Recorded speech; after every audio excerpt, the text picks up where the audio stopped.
Losing your spouse is not the thing you ever planned to do. I never planned for that to happen. I planned for death do us part to be 50 years, 60 years. I mean, we married late. I was 32, and he was the right man. There was no doubt in my mind. We just did stuff together.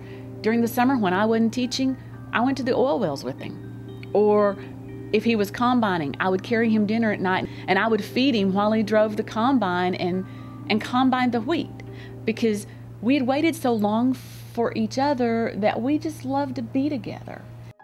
He said to me one day, I've got to go talk to some guys about cutting this piece of pipe and see how to do it. So I was at school, and they came and got me and said, there's a phone call for you. And they said he'd been hurt. And she said they're bringing a helicopter into airlifting. And I knew at that time that it was probably very serious. I remember going into the hospital, and I got down on my knees and I begged God not to let him die. I buried him the day before my daughter's 3rd birthday. I just heard God tell me he will be okay. God's okay was a total different okay than my okay. My okay was that he walks out of there with me. God's okay was that he was not in pain. He was at peace, and I knew where my husband was. I knew that God was going to let me hurt, and I knew that God was going to let me yell at him, but I knew that God was carrying me.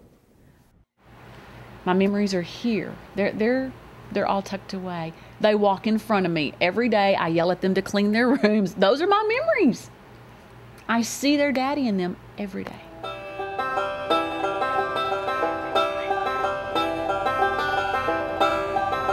We have purchased 2 pigs.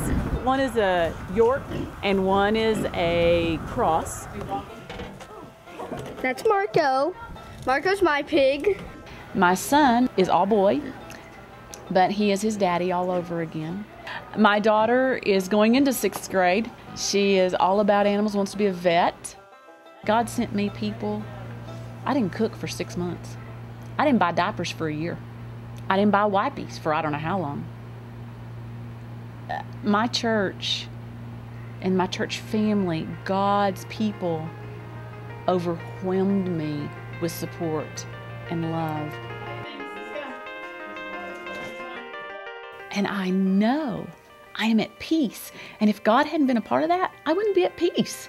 I don't think I could be at peace if God was not constantly walking beside me.